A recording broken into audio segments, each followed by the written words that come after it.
So without further ado, I want to start off, I want to introduce Terry Hedden. He is the CEO of Marketopia, and he is going to chat about turning your dreams into reality. Cool. Terry. Thank you. All right. There we go. All right, well, thank you. As those of you who don't know me, that is my much better half, Andrea. We are not sister and brother, but she's amazing, and she's going to be joining me, and we're going to be part of oh no, we're not advancing here. So everyone in their packet has a calculator. So if you want to, we'll take a moment while this is kind of rebooting and go through that for you. It's a way that we can kind of get the process started. At the end of the day, our goal is very simple for everyone here, which is to create an incredible return on investment for your time here. You'll hear from some great speakers. You'll hear from what we call luminaries at Marketopia, which are people who have figured out how to grow sales using normal leads. And we're going to provide opportunities for them to talk to you in front of the group and as well as during lunch. So there's going to be some casual time as well as some more formal kind of speaking engagement sort of time. We're going to start off with sort of taking taking your dreams and turning them into inevitabilities. And for most of us, it's all about fixing the root causes to our business challenges, right? There's a lot of people in this space who come in with different visions of what it is. I don't know if you're one of those people who came in thinking running an MSP would be a certain way, only to find out sort of a reality check that once those word of mouth leads start to fail to be at enough level, then you start to have operational challenges. And so what we're going to do is really talk about how we're going to revisit that. And there's a thing that I like, a saying that I like: dream, believe, invest, achieve. For most of us, the reason we don't achieve our dreams is all around not doing what it takes to achieve them. We come in with a preconceived notion about what it is. We sort of accidentally become a business owner. We don't have MBAs. Don't have degrees in business, some of us. And we end up getting ourselves into a situation where our business grows to a certain point and then the growth starts to slow. And then something like COVID happens, and it's a jolt in our business, and it's a jolt in our personal lives, and it sort of impacts our ability to get our business to the next level, and all of a sudden we start to shrink. And in an industry where we're by and large aging, and a lot of us are looking to exit over the next 3 to 5 years, we have to fix the business side of our business if we want our valuation to be where we want it to be. Simply put, no one wants to buy an MSP that's not growing, that doesn't make any money. Right? And making money is less important than growing. Everyone wants an MSP that's growing at 30 or 50 or 75% a year versus one that's netting 9%, right? It's not like it's that simple. You have to run a business that's designed to grow, that's designed to operate without you, and you have to do a certain number of things to get there. And from my experience, for most resellers doing this, I had an advantage when I became an MSP, which was that I'm not technical. I'm not an engineer. I've never built a computer. I've never racked a server, okay? I have an MBA from the University of Florida, and I was an Ernst & Young management consultant for a number of years. I've worked in 29 countries and 30 states. And I came into this industry understanding a lot more about business than about technology, a lot more about sales and a lot more about marketing than I did about computers and networks and that type of thing. I sold my first $1 million engagement when I was 21 years old at General Electric. You may have heard of Bob Nardelli.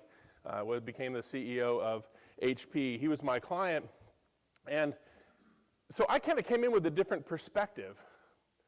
And so what I want to do is first sort of start off with getting your frame of mind right, and that is to start off with the dream you had for your business.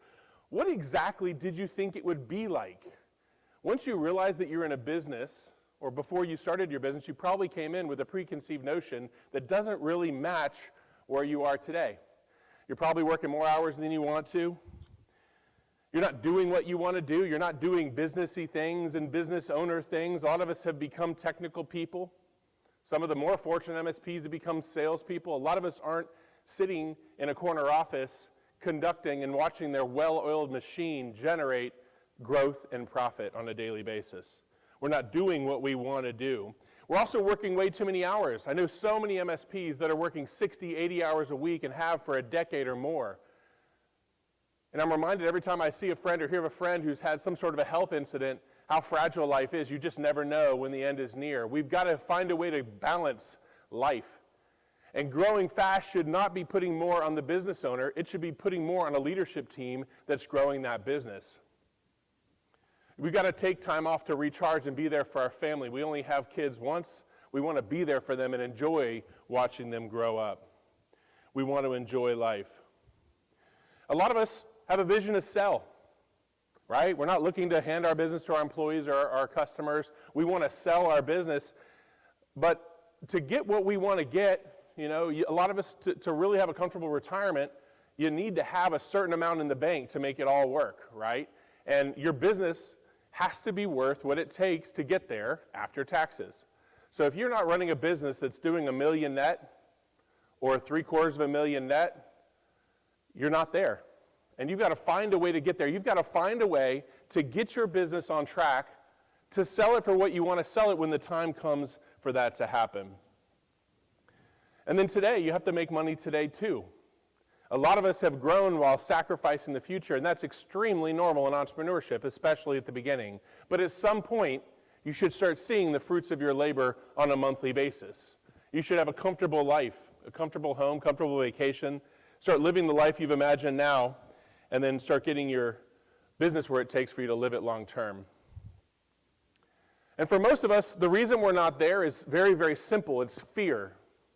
It's fear of the unknown, fear of investing in something that they don't understand, like lead generation and marketing and salespeople.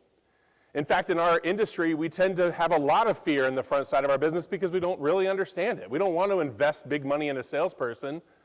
We don't want to give that salesperson a lead. What we want to buy is a laptop for our techs, or ideally a whole nother tech so that we can provide even better service to our customers. So one of the leaps of faith that we have to make is to start believing.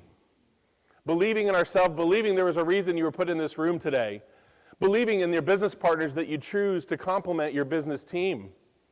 Believe in the vendors that you've selected to be there for you and to help you grow. Believing in your team that they can execute on a vision. And believing in your personal plan. For most of us, it starts off with working on our business instead of in it. Separating for a time like you are today, investing a day in working on your business. A lot of our peer groups spend an hour and a half every 2 weeks working on their business, and that's the extent of when they work on their business. The rest of the time, they're in it. They're working on sales pursuits, they're trying to resolve trouble tickets, they're keeping customers happy and trying to recruit the next employee. So if you're one of those people that's struggling to get out of the day-to-day and work on your business, today we're going to talk about how you get there. It's about generating a balanced business, one that runs itself, one that is self-sustaining to where everything is not a fire drill. It's all about creating that sales and marketing engine, but it's not cheap, it's not free. Getting where you want to go in life has never been risk-free. It's never been something where it doesn't take anything to get there. The reason you're struggling in sales and marketing is very likely because you're not investing what it takes to get there. And I do mean investing, because it is an investment that you're making. It's not an expense that you're partaking in. Buying a laptop is an expense. Hiring a technician is an expense. Buying an office is an expense. Buying the newest iPhone is an expense. But something that you buy that makes the future brighter, that's an investment, right? That's a stock. No one buys General Electric stock with the hope of it sustaining its value and servicing its customers. We want it to grow and appreciate. So we've got to invest in our business if we want it to actually achieve it. So what we're going to do today is really kind of talk about how we're going to get there. We're going to talk about how many leads you need to achieve your goals, and then we're going to really spend most of our time focused on how to close those leads. You see, leads are easy to get. It's very, very easy to get a lead now. When I grew my MSP, there was no Marketopia, right? The best marketing engine in the channel was someone who gave you a toolkit and told you to do it yourself. And when you got it, you're looking at it going, there's no way in heck I'm ever going to send something like this out with my logo on it. That was the best there was in the space. So you had to hire from within. You had to build these teams out. Now you can make a phone call and say, I want 10 more leads a month.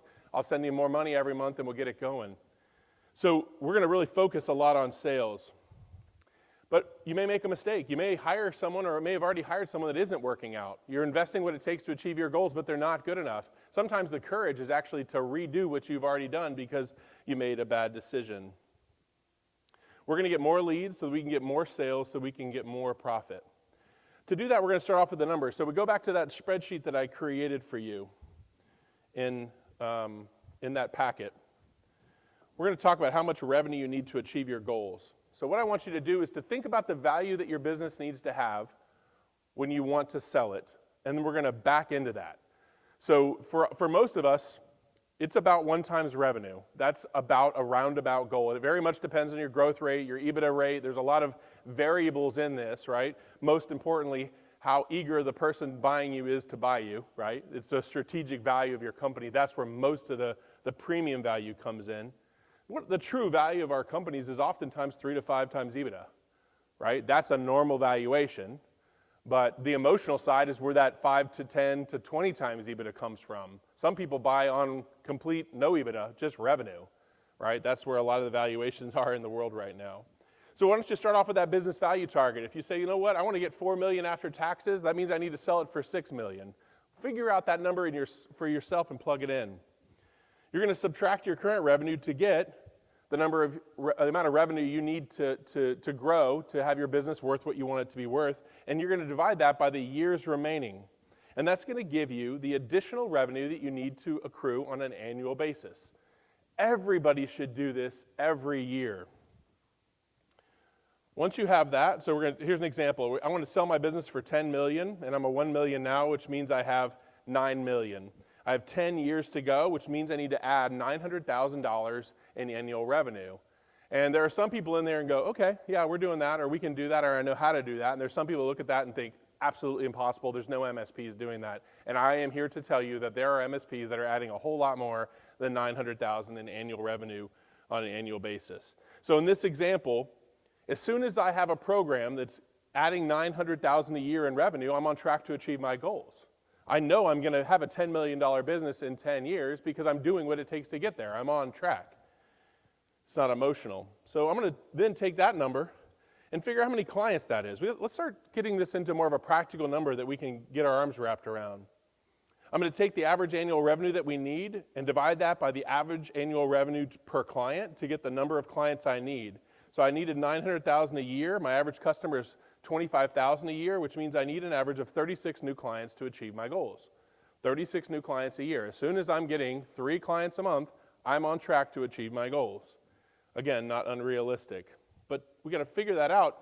Clients don't come from anywhere, or from nowhere. They are born out of leads. That's where clients come from. You don't hire salespeople to get clients. Most of the time you hire marketing people to get leads because your salespeople have the capacity to close them. So you take the number of additional clients you need, divide that by your close ratio, you get the number of leads you need. So in this example, we're looking at 36 new clients, 25% close ratio, which means we need 144 leads per year or 12 leads a month to achieve our goals. Getting 12 leads a month is easy. It's a lot of work, but it's easy to do now because you could just hire a team to do it internally or hire a firm to get it for you. But getting 12 leads a month is not difficult at all. Matter of fact, a lot of people in here can tell you exactly how to get that number of leads. But then you got to pay for those leads. And one of the challenges that we see is a lot of people don't understand how expensive a lead, they understand how expensive a lead is to get, but they don't understand, they've never put the time behind the math to figure out what a lead is worth to them. So let's do that together. Our average lifetime revenue per client times the net profit percentage of your company is the lifetime profit per client, right? Pretty logical thing. So we're going to take that $250,000, so that is our lifetime revenue per client. So in this example, it's $25,000 a year for 10 years. Then you take your net profit percentage of 15%, which means the average new client that you bring in this example, is $37,500. Know that number for yourself, because that's how you'll stop taking and putting emotion into marketing and sales investments. You're going to start thinking logically. Every lead I get is $37,500 in my pocket. That's profit over their lifetime. People in this business tend to think daily, weekly, monthly, and I get it. That's how payroll works. You got to pay people every 2 weeks. We're thinking monthly, but that's not how growth happens. Customer acquisition costs have to be less than the value of the customer. That's not the value of a customer in a month or in a quarter, in a year, or in the first contract. It's the lifetime value of the customer. So once you start taking emotion out and thinking logically, you realize that $37,500 is a lot of money. That's what profit is for the average client in this example. You should know that number for you. And then what you're going to do is going to figure out what a lead is worth. So we're going to take that profit per client, multiply it by that close ratio to give me the value of a lead. So 37.5 times a 25% close ratio is $9,375. So taking emotion out, stop talking about that one customer you have or the little customers that everybody has, and start thinking about averages. You take emotion out and you realize, you know what, on average, every lead that I get is literally giving me $9,375 in my pocket. I'm thinking long-term, not short-term. I'm thinking big picture, not monthly. I'm not talking about unicorns that I happen to have or the little customers that I kind of wish I didn't want or didn't have to have, right? I'm talking about averages right now because averages tend to hold over time. Your average customer tends to be your average customer over time. Usually goes up at around the rate of inflation if you have the courage to do your annual increases with your customers. But at the end of the day, when you start going to a marketing company and say, listen, my average customer to me is worth $37.5, which means my average lead is worth $9,375. Taking emotion out, I should be willing to invest something reasonably close to $9,375.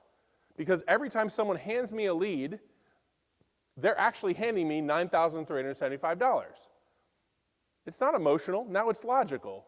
So all of a sudden if I said, okay, if I offered to give you $9,375 every time you give me $5,000, how often would you do it? Probably every second of every day for the rest of your life because that's a pretty darn good return on investment. You've taken emotion out. You know, we all know how hard it is to earn that $9,375. We also know that it takes time to do that. But all of a sudden now we're being logical in our decision making. We're starting to treat the sales and marketing engine like the technical engine. We know that if we have more service tickets than our techs can handle, we either need to make the techs more efficient or buy more techs. We've got the logic sound on the service side. This is how we do it on the sales side.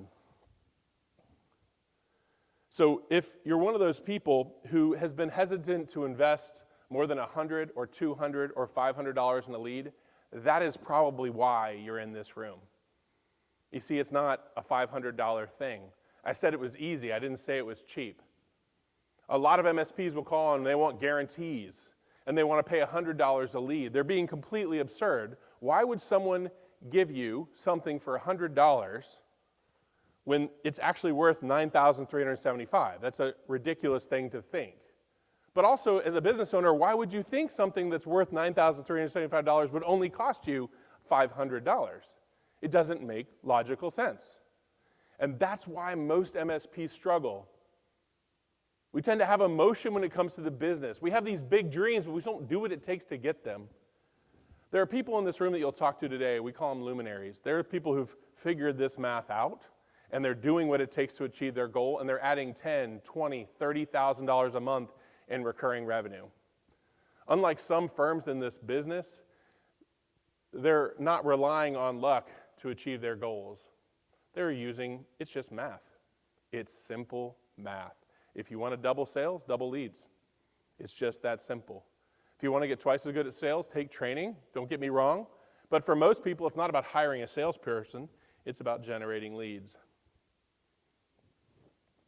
And if you do that, those dreams become expectations. In that example, as soon as we're getting 12 leads a month, we're on track to achieve our $10 million dream. I think in this business, one of the greatest travesties are the people who've been doing this for 20 and 30 and 40 years and running a business that's $1 million in revenue or 1.5. That's where most people grow to and stop. Some may get to 2, 2.5, maybe have the patience of doing this for 30 years and get to 2.5 million, only to realize when the time comes to sell, it's really not worth anything. Makes 10% net. 10% of $5 million is $500,000. 3 to 5 times is $1.5 million to $2.5 million. That's the valuation of their company, which, by the way, is probably not enough to really have the dream retirement that you always had. So we have to grow. We have to do what it takes to achieve our goals. But as soon as we do, then achievement of that goal is inevitable. Every year, you're going to reset your expectations based on your actual performance and say, you know what? I thought my close ratio was 50%. It's really 10%. That's perfectly fine. You have a lot of cushion. When something costs you $1,000 maybe, and you get $10,000, you got a lot of cushion to work with. So you can reset your expectation and go, you know what, I thought I needed 15 leads, I really need 25. The good news is I still have a 2x, 3x, 5x, 10x return on my investment. It's not like it's difficult to make money in this industry.